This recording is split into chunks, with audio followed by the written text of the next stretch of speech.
Well, thank you for attending this.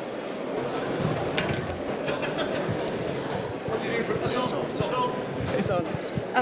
Thank you very, very much for attending this very important final session of the National Fruit Show, which I think has been a terrific success. Everybody should be very proud. Stand holders, it's been bigger and better than ever, and it's at quite a difficult time during harvest for growers. So big thanks to everybody who's found the time and the energy to spend the time here, and hopefully we'll see more back next year. So I want to end on an upbeat note for the industry. It's not easy for any agricultural industry at the moment. It's not easy for any growers. The challenges continue and mount. So we have here an incredibly distinguished panel to whom I'm very grateful, and they will all speak to you for a few minutes to talk about the issues that concern them and raise hopefully some points that we can be more hopeful about for the future. So first of all, I would like to ask, who would like to speak? Who's speaking first? John Boone, Lambert and Foster, if you'd like to give us your worldly wisdom. Okay, thank you. I did have a few slides. I don't know whether I can come up there. It doesn't matter too much. Here we go. This looks right. So thank you very much and good morning. Thank you, Catherine, and thank you to the Fruit Society for inviting me to be on this distinguished panel. I've got a few slides to run through, and I've been asked to just give an overview of income and capital funding opportunities for fruit growers at the moment. I thought the best way to do it was by way of an example farm, and thank you to the Adams family for allowing us to do so. So we were entrusted with selling Cannon Farm this year, and the sale completed in September.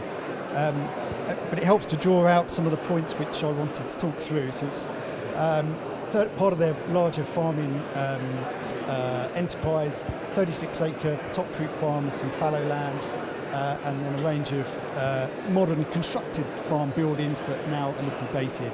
And we went through a planning exercise on them. So I'm going to comment on some changes to permitted development rights, which I think are relevant to diversification projects at the moment. So a parcel of land formed part of a wider stewardship scheme application.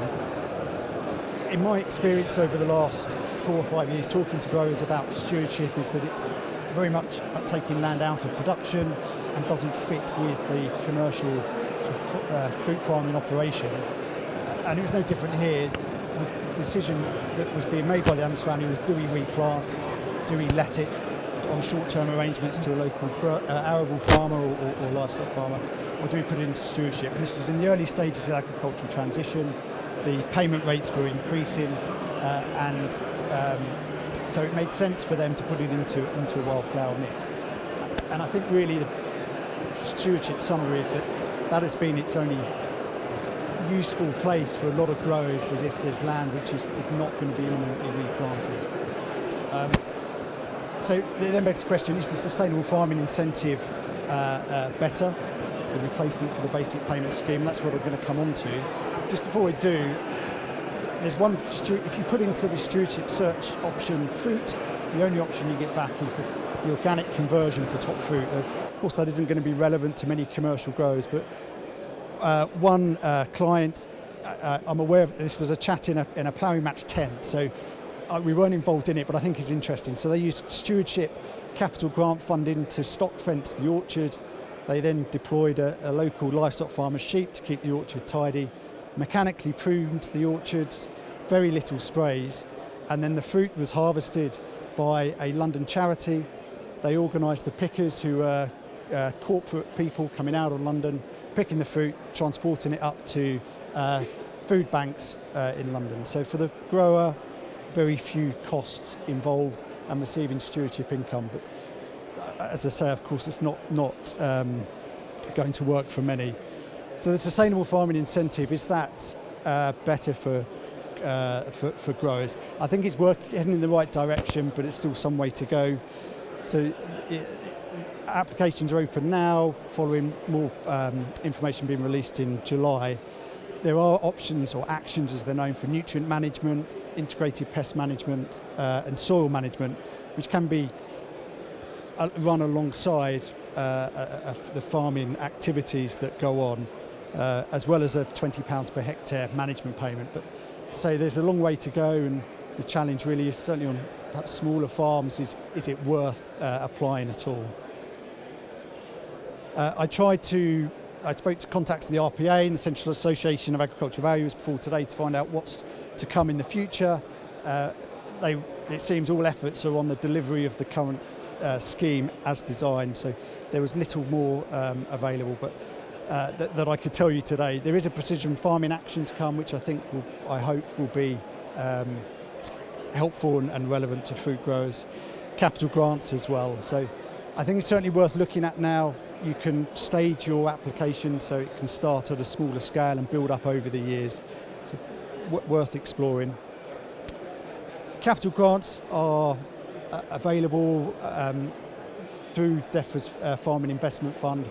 Application windows open and close relatively quickly for expressions of interest. I think the adding value one is a good one, and the expectation is that will open next year, and that is for anyone looking to add value to the agricultural products after they've been harvested. But it includes buildings and equipment and machinery, so with any projects in mind. The other one I'll touch on for this side is the Rural England Prosperity Fund. I was excited, if that's the right word, about this because it's quite broad in its scope in helping the rural economy. The frustration is talking to local authorities in the southeast that the level of funding is £5,000, £10,000, £15,000, so helpful but not significant.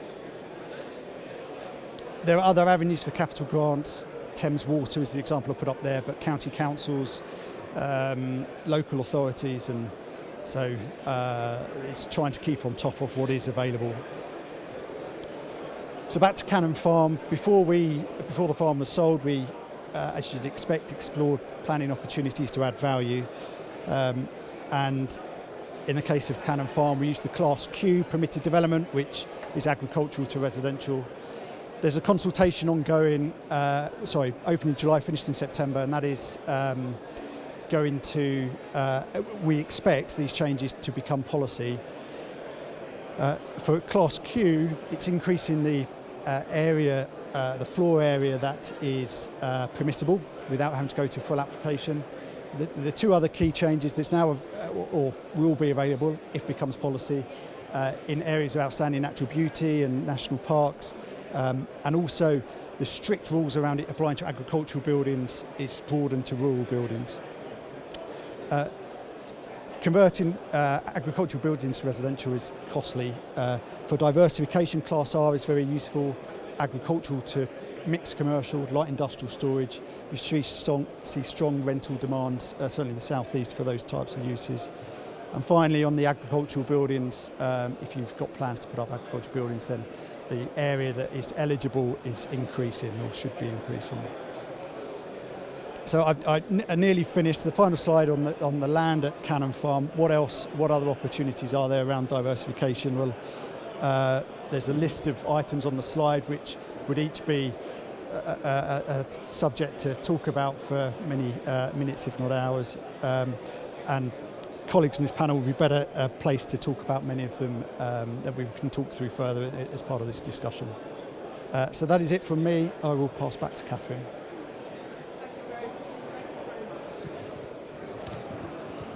I think I'll stay largely out of the way.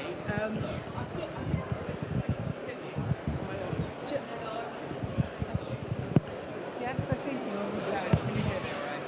No, I'm off.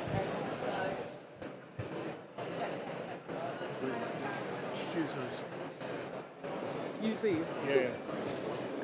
I'd just like to quickly ask you a couple of direct questions before we move on to the panel, who I'm sure have got comments. You've galloped through what is an increasingly complex area, and your firm, I know, is very experienced in this.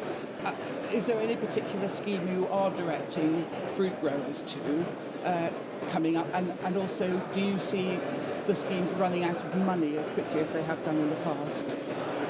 I would certainly go towards the Sustainable Farming Incentive Scheme now. I think it's going to develop over time, and they have committed to keeping the same budget under the EU for the post-EU for these schemes. And I think in experience of working with people under the basic payment scheme, there are a number of those applicants that aren't going to be eligible under SFI. So perhaps optimistically, but that money should then be going to farmers, which can only be a good thing. So SFI is one. It changes so regularly that it's also a case of just trying to keep abreast of DEFRA announcements as new grants come on stream and the new funding is available. Okay, I think what we're going to do, I'm going to ask the panel if they have any comments to make on this particular issue, and then we'll throw it open to see if you have any questions, as I hope you will. Ali Kappa, if I can come to you first, how relevant do you think these schemes may be for growers? Now, yes, okay, that's working. So it's really important that farmers, growers work with the environment, not against it. So the schemes are important because they're predicating the right behaviour. However, the way that they've been designed at the moment, they're about income foregone. Take your crop out of production and do good for the environment instead. And despite many discussions with DEFRA, they're not listening. What we want to see is incentives and payments, for example, for putting wildflowers through the rows of orchards. Investment incentives to enable us to invest in the 3-row sprayers that then mean we're not driving over those wildflowers. They're really simple measures and they're not income foregone. They're good environmental actions within a productive crop. That's what I'd like to see for the sector. Thank you very much. A very useful and relevant point to make, I think. Catherine, if I can come to you next, do you have any comment on these for your clients? Yes, if everyone can hear me. I think the main issue that our clients are going to face is the uncertainty regarding sort of SFIs, the stewardship schemes. BNG is another very hot topic, that until we get clear government policy and guidance, and then in particular reassurance that somehow the local authorities with the additional burdens are going to be able to deliver on that in a timely fashion, when they don't seem to be able to deliver very well at the moment because they're so under-resourced, that lack of certainty is going to be really challenging for the clients. I think we have to assume that lack of certainty is going to continue, don't we? So we have to move on in the short term. Will you be encouraging clients to do this? I think so, because there's always got to be a way forward. I think it's going to come down to great collaborative partnerships, both with the clients and the other professionals. And John, thank you. It was lovely to see Cannon Farm again, because I was the instructed solicitor on that transaction. And that's where deals run smoothly. Of course, we were helped by a very enthusiastic buyer who was a cash purchaser. But actually, if as the instructed solicitor, agents are already on board, reasonably complex details of a transaction and the commercial terms have actually been finalised, documented and agreed, that's when then the lawyers can do their jobs quickly and efficiently. We got it away, and as you say, very happy clients. I think what you can do with the land and what your opportunities are particularly strong in parts of Kent. And obviously you're a very big grower in Kent, James. So how do you view these opportunities? I think just coming back to SFI, I think that's at the early stages of evolution, and that's encouraging for us. So there is an opportunity to perhaps mould and influence where that goes, picking up on Ali's point about it needs to be working alongside our production. So we're actively exploring the IPM modules at the moment. We think there's an opportunity to blend that with our commercial production. So we're looking at that quite closely. And we are looking at every opportunity for every piece of land that we're not currently cropping or currently in production with. With the investment required in putting an orchard in, currently being in the tens of thousands of pounds to put an orchard in the ground, actually you've got to get that 100% right. So rather than take trees out now this autumn and plant trees almost immediately behind, we have a 2-year rolling process of planting an orchard. That gives us an opportunity in the interim to take advantage of some of the SFI modules and some of the SFI schemes. So I think it can work with growers, but it's early days yet. A bit of an evolution process to go through, I think. So let's just there as early days and planning ahead, trying to integrate it in a system that works for you. With what sounds like a degree of innovation and creativity. In an uncertain climate, that's what's going to also come to the fore and help growers such as James. Excellent. And lastly, if we come on to collaboration, which has been mentioned, if I can move on to Chris Rose, who is our representative for producer organisations. Hello. Yes, I'm representing Asplins, who are predominantly soft fruit growers, so coming at it from a soft fruit grower angle. Our growers are growing very intensively, and there's plenty of scope for SFI in the margins. I think where the Dimbleby report suggested we should be growing some areas very intensively, some areas less intensively, and some areas completely set aside to environmental issues. That we can have a microcosm of that within our individual farms, so that the intensive areas are as intensive as we can make them, as productive as we can make them, in much the way James said of their orchards. But there are margins, and more than margins, that can benefit from the more environmentally friendly, sustainable options. But in terms of the overall strategy of the business, they're more peripheral than the central thrust of the business to increase production because the demand is there. Can you apply for anything as a PO, or does it have to be on a per farm basis? It's done through the PO, but it will work on a per farm basis. Yes. So. You think so? Either can you do a collaborative application, for example, to offer a bit of land from different holdings? Yes, you can do. Yes. It's encouraged through facilitation funding under countryside stewardship. For SFI at the moment, I believe it would be on an individual basis, but the collaborative side of it has always been suggested as being an important part of the future design of these schemes. There was a time when the government was trying to encourage POs, and it wasn't very successful, but evidently slightly more successful with fruit growing than some other sectors. So I think that will be an interesting one to watch for those of you who are involved in producer organisations. James? Yeah, we're not in a PO ourselves, so we stand outside of that. And I'm not discouraging POs in any way, shape or form, but I think the evolution of POs and funding for farms going forward and growers, we need to look at productivity funding. So we've had in the past schemes, productivity grants, etc., that have worked very well for growers and producers who sit outside of POs. At the moment, there's nothing in place for those growers at all. So to find funding for investment in packing facilities, storage facilities, machinery, etc., there's nothing there at all. There is a lot of funding from government through Innovate UK, for instance, but that's really focused on R&D and development at a research level. Very little of it at the moment delivers practically now on the farm. Again, not discouraging that. We're involved in 4 Innovate UK projects ourselves. We're very excited to be involved in those. But I think going forward, there's a bit of a missing link. So what I would hope is that government can look at the PO structure to broaden the capacity to fund our sector more widely, not just PO organisations, but growers as well directly. Thank you very much. Good point. Chris? Just one thing to add on POs is that one of the strengths of POs is that it's non-competitive, and if you're trying to plan strategy for years to come, if you're relying on competitive grants that are always oversubscribed and you don't know until the last minute whether you're going to be successful or not, that's no way to plan forward in a business.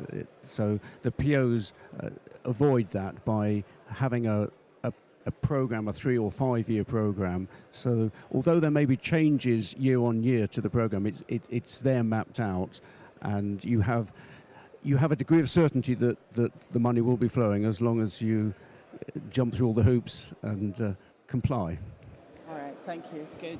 Well, now, are there any questions on the floor on this particular subject? Grants, applications? Yes, Nigel.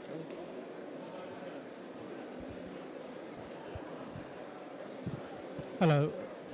Chris, you know that the PO system's finishing in December 24.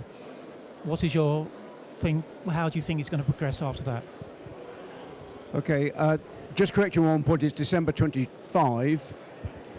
The government has stated that there will be a replacement scheme. We at the moment don't know what that looks like. I understand that 50% of the Jeffrey horticultural team are focused on the new scheme, and they are certainly saying they want to talk to individual POs and non-POs, people like James, as to why you're not in a PO and what would work. I don't doubt there will be a replacement. I think it's very difficult to know at this stage whether there'll be the same amount of money and to what extent it should be broadened. I've spoken with a number of people in POs who want to keep it exactly as it is, and that's not going to happen. I think one of the weaknesses of POs is that in some sectors you can see a lot of successful growers who aren't in POs, which begs the question, why POs if they're surviving without it? So I think we do need to broaden it, but I do think that we need a level playing field, not just within the UK, but across Europe. And if we don't have POs, Europe still will. So we'll be at a disadvantage there.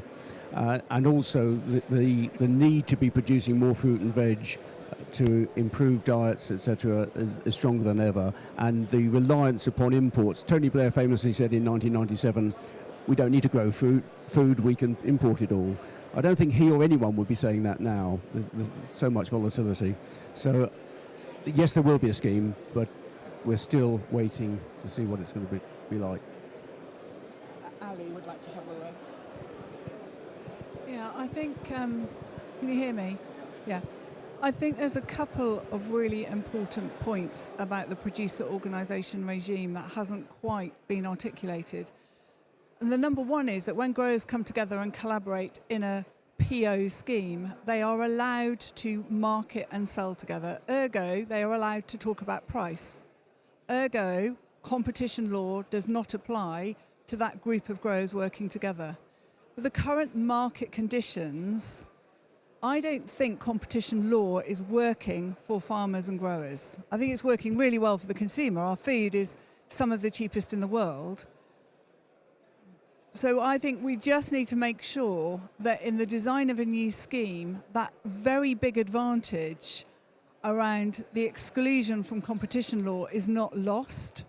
So I would like to see growers who wish to collaborate and growers who don't have a stream of funding. But I think for those that collaborate, number one, there's a cost to collaboration, so they probably need a little bit more money. But number two, anything that allows farmers and growers to come together and strengthen their negotiating position with the retailers is really, really important, because the current market returns, I think, are indicative of a very big fundamental problem. We don't have a strong enough negotiating position as SMEs. At the end of the day, even the biggest business in this sector, the biggest soft fruit businesses, the biggest top fruit businesses, they're SMEs, and they're trying to negotiate with multi-billion-pound retailers. So let's not lose sight of trying to make sure that we have all power to the elbow. I think that's a very, very valid point, and I think it particularly showed through last year. This is not to say that individual growers aren't very good at negotiating with their retailers, but as a sector, it was failed in terms of price increases at retail level. According to the ONS figures, apples, pears still remain fairly low down the list of price increases, price inflation, and the chance is now passing, whereas other sectors, including milk, that was done through excellent negotiation on the part largely of one individual, but with the whole industry behind him. And I think there needs to be a lot of collaboration in terms of the way that approach is made with retailers, which doesn't necessarily mean about individual contracts. It means about the principle of why you need a higher price. And I'm going to pass on to Ali, unless there's any more burning questions about grant applications, and there will be a chance later. I'm going to hand over to Ali to talk to us more about what your thoughts are. Thank you. Do you want to? I can, yes.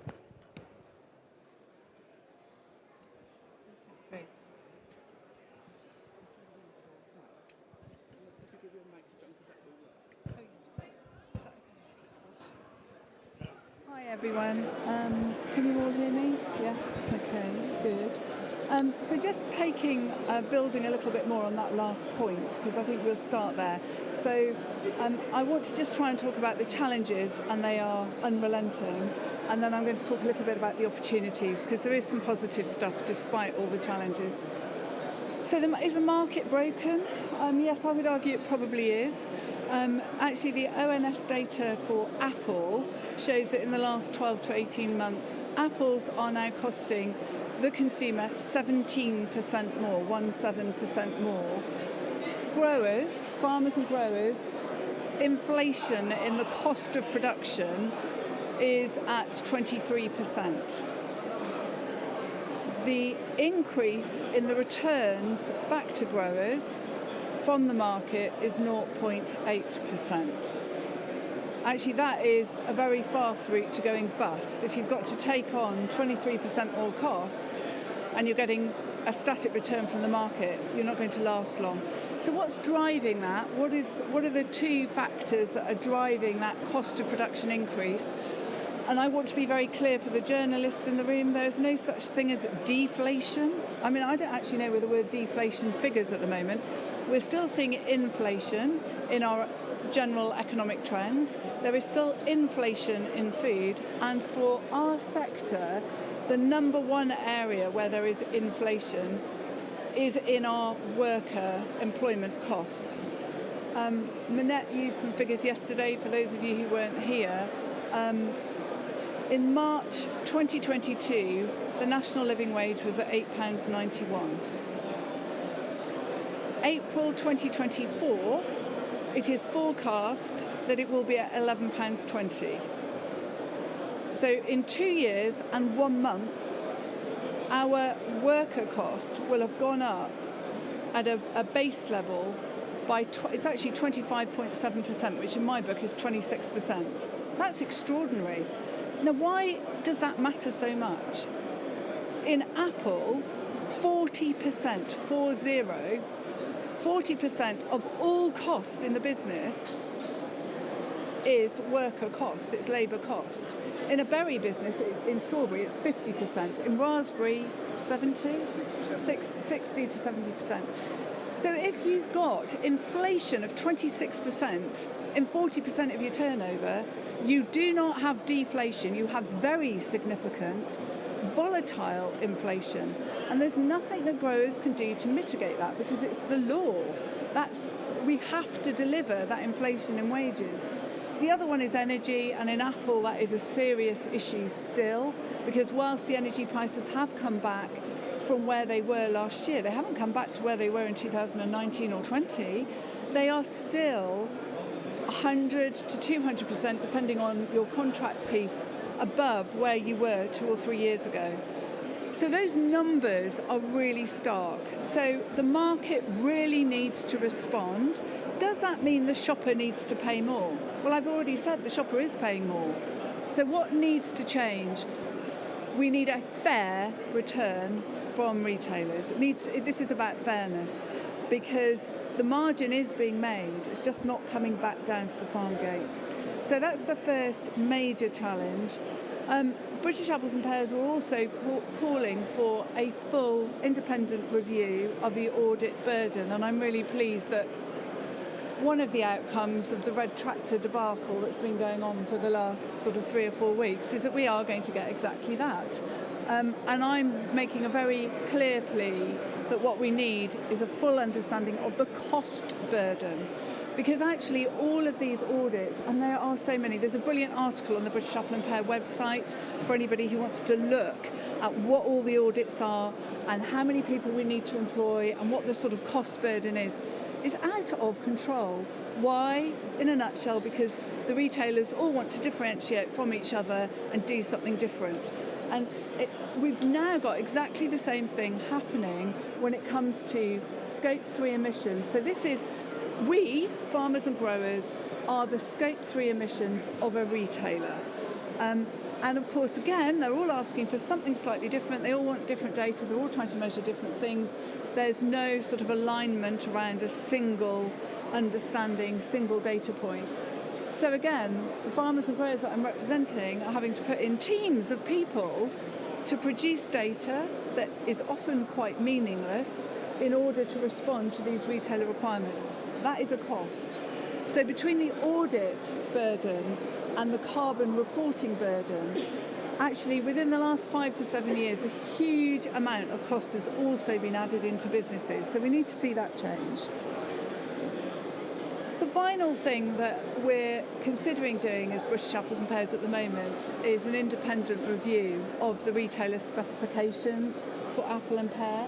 Because again, this is an area where it creates differentiation for the different retailers, but they're really complicated. And I think, this is why I want to do it, because I'd like to prove my theory. In the last 5 to 7 years, the chase to the bottom by the major multiples, price matching the discounters, they've been using the wonky fruit lines. They've all got all sorts of different names. So the Raised Dean line, the Taste Better line, the lower cost essential line. But those lines are being used to price match the discounters. And what's happened in the last 5 to 7 years is more and more volume of perfectly good class 1 fruit is going into those lines. And that is massively impacting the return to growers. And we need to see that change. So those are all the challenges. What are the opportunities? I am so proud of this sector, despite, and it is really quite difficult and horrible at the moment, when you're watching your business lose money and decline in profitability. Despite all that, we've all come together and we are raising a voluntary levy, or you could call it a subscription, for our research and development. So we're the only sector in UK horticulture that has still got a full programme of research and development on pest and disease running. And we are also helping fund Horticulture Crop Protection Limited, which enables the work that needs to be done on our EMUs and emergency applications. An EMU is an extension of an authorisation for a minor use product. Really important. We can't farm without these applications. And those are for chemicals, but they are also, there's a huge amount of predators and biologicals being used in our sector. Those have also got to go through that process. So we have come together and we're funding that. We're also making all sorts of Innovate UK applications. They make me grey. It's brilliant that we've got that funding stream. They're very bureaucratic, they're very time intensive, but the collaboration that the sector is showing means that we've got the opportunity to put forward applications so that the sector benefits. So at the moment we've got a really nice project going on about biochar, which if anybody wants to ask me about that afterwards, may be a way of capturing carbon and retaining it in our farm businesses in the long term. So that is potentially very, very exciting. So there are lots of opportunities. What we really need to see is a government that doesn't just want cheap food, but wants to invest in homegrown fruit and vegetables, take out the food miles of all the imported produce and invest in the sector. Minette talked yesterday about the NFU's horticulture growth strategy. So this is obviously beyond apples and pears and berries. It's the whole of fruit and veg, plants and flowers. Sitting on the NFU Hort Board, as I also do, I've been quite instrumental in this. It's a really important document. It is a blueprint. Whichever government we get just needs to do this. It's a blueprint. We've made it really easy for them, tells them exactly what to do and how to invest in the sector. Why is this important? With climate change, and let's face it, this storm that's happened overnight, it is about climate change volatility. The UK is going to remain a really good place to grow food. We've got a brilliant maritime climate.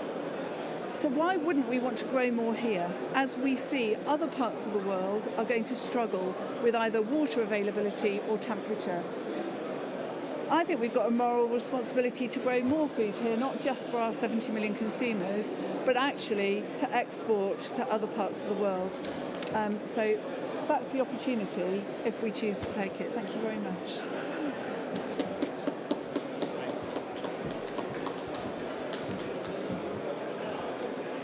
I'm going to move straight on to Chris Rose, please, as time marches on, and so save any questions that you've got, because I think they will be important at the end. This is raising a lot of critical issues. Thank you. Thank you, Chris. I'll hand over to you. Thank you, Catherine. I think Ali has said a lot of the things that need saying. I'm going to just talk about Asplins very, very briefly, just to give an idea of where the soft fruit sector has come. We were formed with 8 growers in 1998, 25 years ago, with a turnover of around 15 million. We've now got 10 growers and a turnover north of 125 million. In that time, strawberry yields have increased from roughly 12.5 tonnes per hectare to around 50 tonnes per hectare. Raspberries similarly, a 4-fold increase. These are not small figures, they're massive, massive figures that are hard to replicate you don't see it in wheat or sheep, anything like that. Blueberries have come from nowhere. Modern cherry orchards have replaced old orchards and are, again, infinitely more, many times more productive than where we were before. And we've touched on POs quite a bit. The EU, now the UK fruit and veg scheme, setting up POs has enabled massive expansion through innovation, new product development, gained efficiencies and economies of scale. It's been a fantastic success story. We've reached a point in soft fruit, and other sectors may have reached it before, where certainly in 2022, following COVID, where there was a big uplift in eating healthily, keeping your immune system strong, we just assumed we were still on a growth track, and we sort of hit the buffer somewhat last year, so that the continual growth was, the supply exceeded demand and growers really struggled. This year has been a kinder year crop-wise, and we are actually going to be selling more volume of strawberries this year, for instance, than any other year. So demand is still going up despite cost of living squeeze, helped by the fact, as has been mentioned, we do have cheap food. The real price of strawberries, raspberries, all soft fruit and other fruits is far, far below what it was 20 years ago, 30 years ago, far, far below. And so we've been incredibly successful at this, and yet growers are still struggling. The prediction for next year is an 8% reduction in production, because there are growers, smaller growers particularly, but growers going out of business, growers not having the confidence to invest. And what we need is that you'll never have certainty in farming, but you may have come across an acronym called VUCA, V-U-C-A. It describes the world we're living in from a business point of view. It stands for volatility, uncertainty, complexity, and ambiguity. And I think we can all relate to that. And my view is that government's role should be to mitigate VUCA, to mitigate volatility, uncertainty, complexity, and ambiguity. And I feel in many ways they are absolutely not doing that. So my plea to government would be to help the sector. There can be claims of a nanny state if the government steps in too much, but look what's happened at the moment. The cost of ultra-processed food is way, way lower, calorie for calorie, but in any way we look at it, so that large parts of the population are eating an incredibly unhealthy diet, so obesity, diabetes, the National Health Service on its knees. We know that we are growing a product that will help solve this. We've known for a long time we should be eating more fruit and veg, and so a government that supports that, perhaps by taxing ultra-processed foods and supporting fruit and veg, would go a long way to give us more certainty in our production. I think other things asks, really, Ali has covered those very well, so I don't have anything more to add to that. Thank you.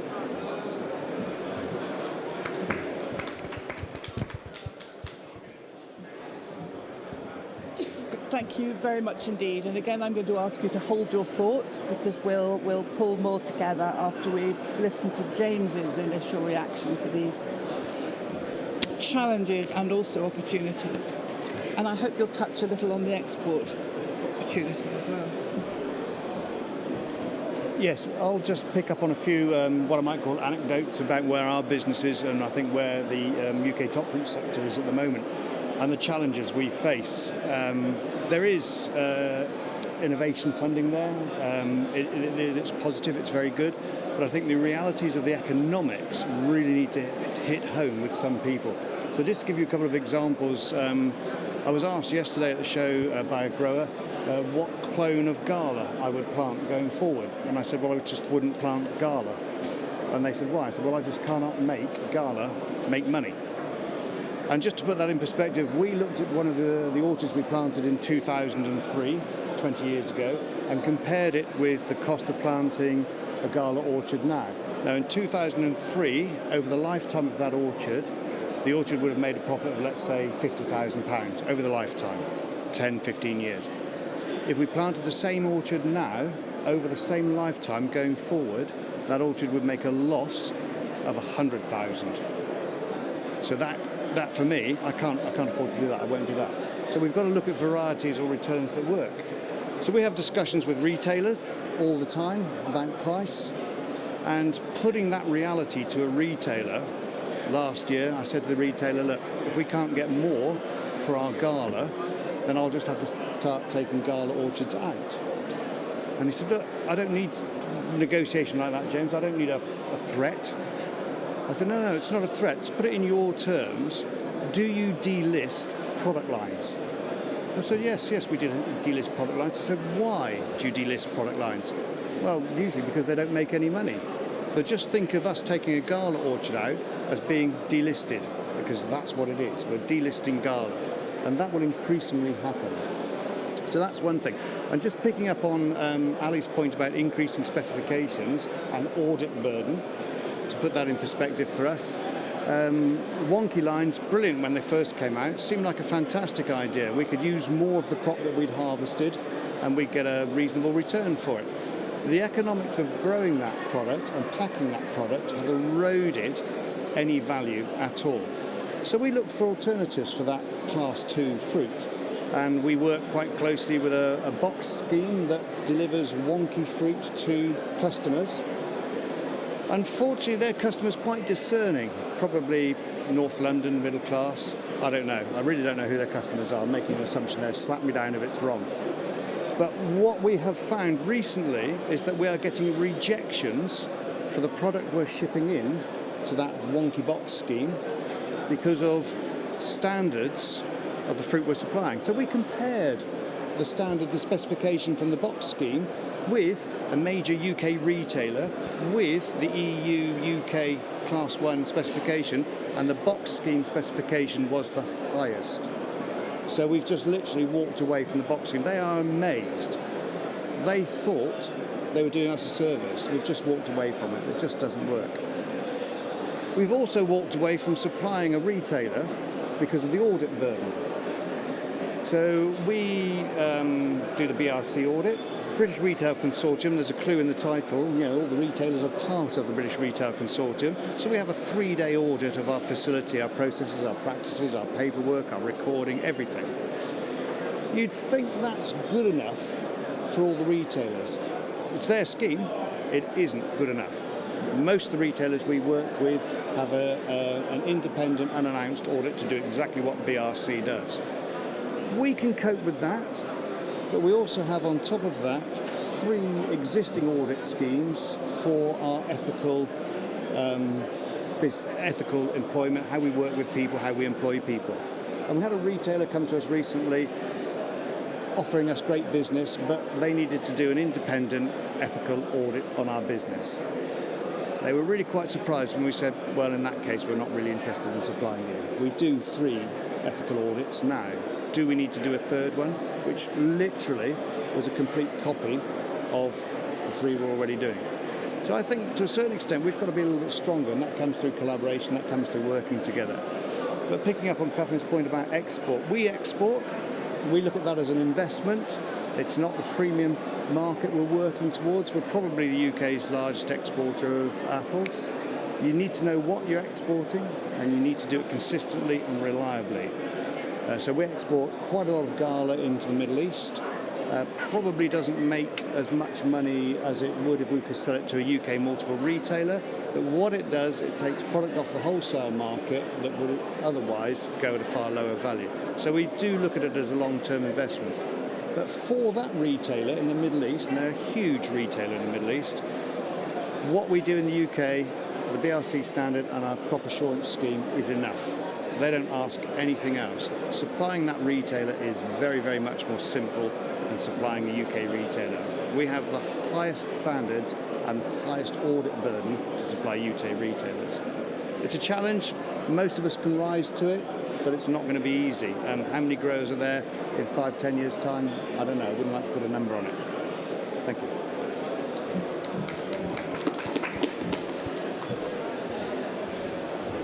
Thank you very much, James. Really interesting presentation there, as indeed all of them have been. I think I have one just quick question for you.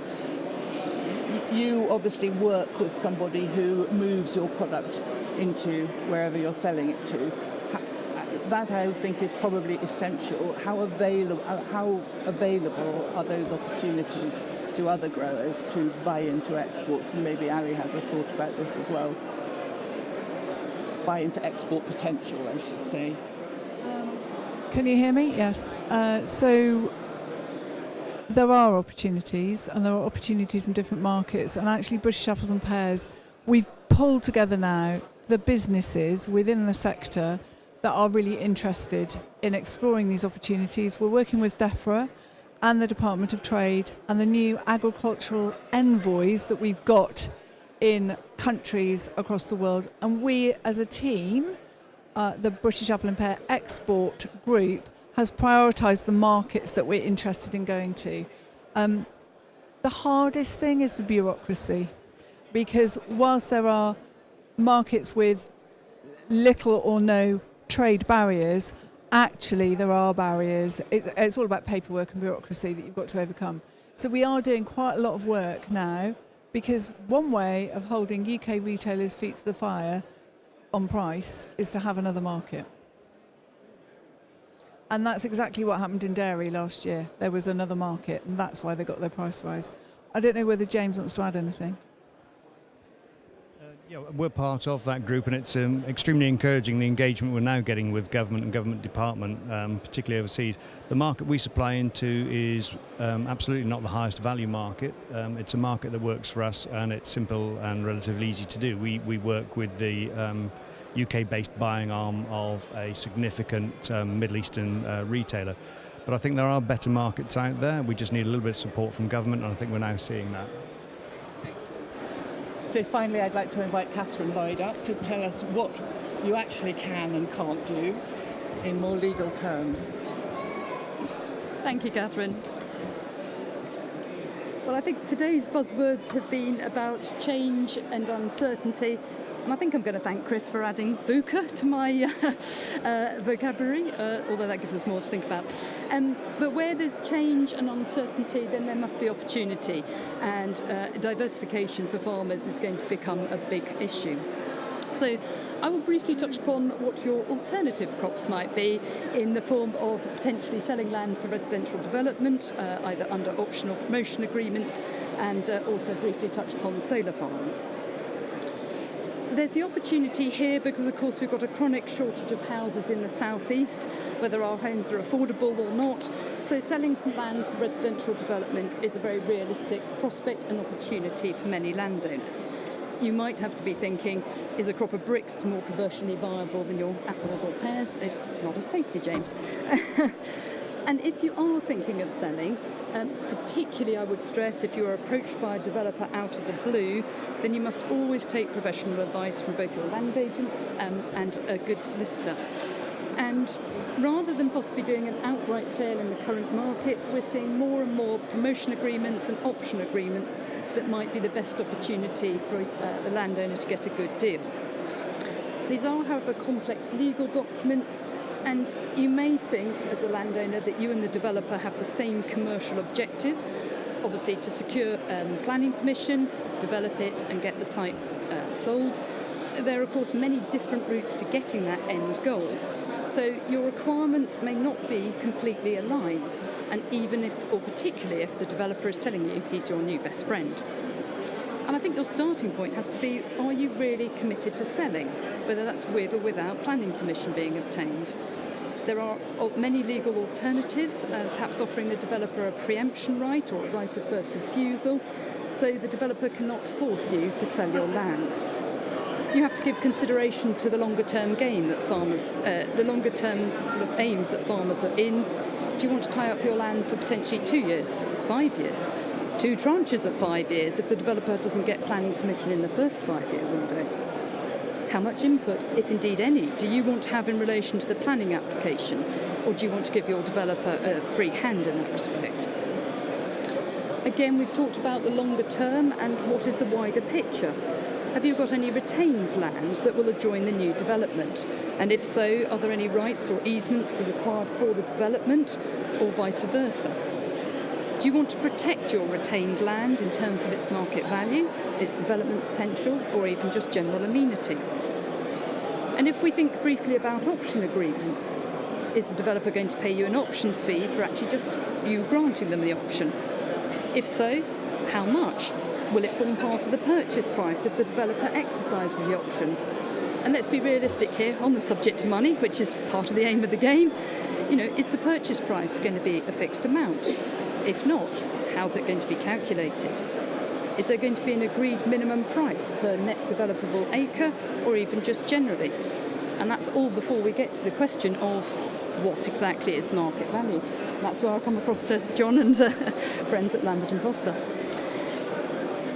To ask them what might seem an obvious question, are you absolutely sure you know what you're selling? For example, if you've already charged your land and with the AMC or any other lender, and that's entirely reasonable in this climate, the legal charge might prohibit you from granting that option. You could find yourself in breach of that unless you've already got your lender's consent, and if you haven't, there's a risk obviously they might call the loan in. Is your land registered, or is indeed that key proposed access route unregistered, and you can't immediately locate your title deeds? Have you recently inherited the land? Could it still be in the deceased's name? So what is crucial is to ask your lawyer to review your title deeds to any land you might be considering selling at the earliest available opportunity, so you can get the full advice you need and make any necessary land registry applications. A note of caution there, they're taking up to 2 years to deal with anything. On an expedited basis, it might come forward to a fortnight, but there's no guarantee. So don't leave these matters unaddressed until you're halfway through your negotiations with the developer, because you might find issues suddenly rear their ugly head and you've got a deal breaker on your hands. So that was just a very quick canter through some issues to consider on option agreements, promotion agreements, if you are minded to sell for residential development. Another option for you, depending on where the farm is sited, might be an alternative cropper for solar farm. Now, although I was contradicted yesterday when I said actually these are generally considered good news by the public, there are certain advantages that they can often be built and connected rapidly in comparison to other form of generation, and they can give you a very good return on your investment. As I say, seemingly the jury's out on whether they're popular with the public or not, but relatively speaking, they have a lower visual and noise impact than other forms of renewable energy projects. If you think where the panels sit, they're just a few metres high in the landscape, and they should be generating almost no noise or pollution. So there's some positive good news for that opportunity. You have to be realistic. Less good news is that in establishing a solar farm, there's inevitably numerous different parties involved, but that's something, again, that your solicitor can assist with and protect your position as the landowner. You will need to be navigating your way through relationships with the project manager, project company, EPC contractors, technical advisors, suppliers, operation and maintenance contractors, asset managers, and that's just naming a few. So there's lots of legal work to be done during the development stage of the project to enable construction to begin. You need to get all your necessary planning and other consents in place.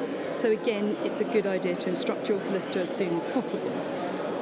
And once then, in due course, it's set up and running, as a landowner, you need to enter into an option for lease during the development phase of the project, and subsequently then you lease the land out to the project company during the construction and operation of the solar farm. So the importance of getting good legal advice in terms of both that option agreement and the lease cannot be underestimated to ensure that your position is best protected. There are also then obviously all the requisite licenses, wayleaves, access agreements for installing the cable and equipment, and again this is all with the requisite advice to ensure your position is both protected and any solar farm eventually built is a successful venture for you. So I think there are some great diversification opportunities for our farmers. But of course, we hope alongside that they manage to continue producing great quality fruit and vegetables at excellent prices. On the subject of diversification, I would be introducing a note of caution.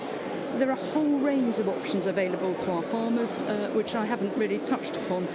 Farm shops, B&B at the farmhouse, paintballing, glamping. And as a regular at my local farm shop, I really genuinely and wholeheartedly wish the farmers well with such ventures.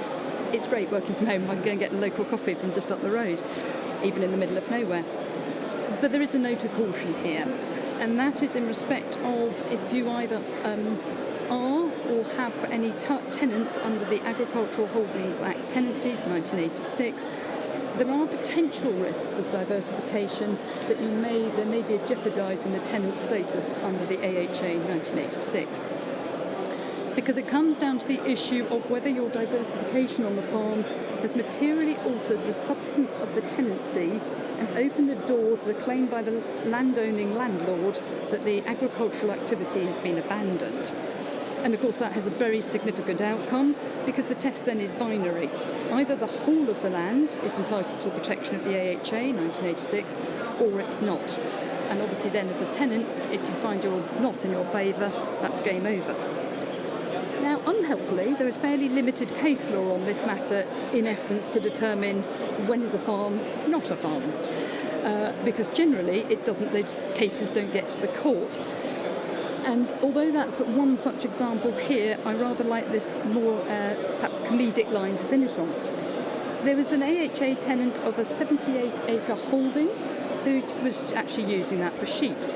Now, he'd started then using bed and breakfast arrangements from the farmhouse with, most pertinently, the landowner's consent. Anyway, presumably the parties had a falling out, and the landowning landlord then started to argue that this was the non-agricultural use of the property and premises was no longer minor, but substantially affected the character of the tenancy. The farmer was willing to argue that the reality of his tenant's position was that the fattened store lambs that he brought on site amounted to, quotes, no more than mobile lawnmowers. Now, he got a pretty stern rebuttal from his tenant, who ran a counter-argument as such. Sheep are livestock. The keeping and breeding of sheep is agriculture. The use of land as the use of sheep as grazing land and use of land for grazing is agriculture. Moreover, mobile lawnmowers is tautologous. All lawnmowers are mobile, and an immobile lawnmower is of no use to anyone. So anyway, all these arguments were set to be heard by a lucky judge of the Business and Property Court, and we were going to get some answers. Then, of course, as often happens, the parties settled. So, ending on that note of caution, I would just recommend again, I would say, that you get the requisite professional advice from your land agents as your opportunities, from your solicitors as to how best to document it. But I would like to really conclude with, a note of good luck for those diversification efforts, but please don't hesitate to take that legal advice. And then just as a final sort of concluding point, good housekeeping, which I'm not great at myself. But no, and I think it's quite fair to say no one likes to think about shuffling off the mortal coil, but of course we have to be realistic that death is a fact of life. And if diversification is going to mean that either you personally or the farming business are entering into, for example, 10-year option agreements, or even recently I've done for a gentleman probably in his late 70s, a 30-year preemption agreement. Let's see if he sees that one out or it him. These potentially are going to bind your successors in title. then we have to ask the pertinent question. Do they know about this? If not, are they in for a pleasant surprise or a nasty shock? And on that point, I will leave you to reflect on those issues.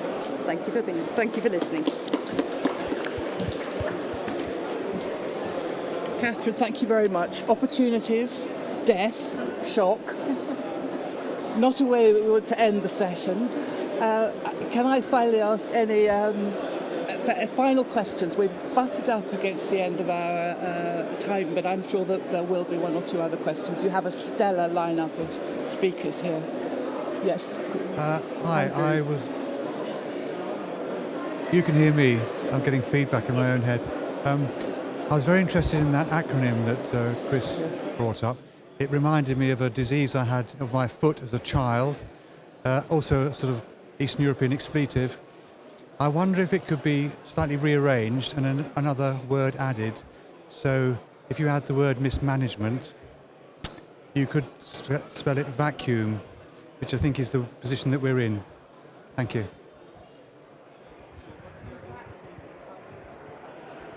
I hope that's not how we'll end the whole session, I have to say, because I think we've had a lot of really positive thoughts about the future. I'm just going to say one Yes, more thing. no, I'm not finished. I've got a question. Oh, have you? Yes. Nigel, ask. James, very quick one.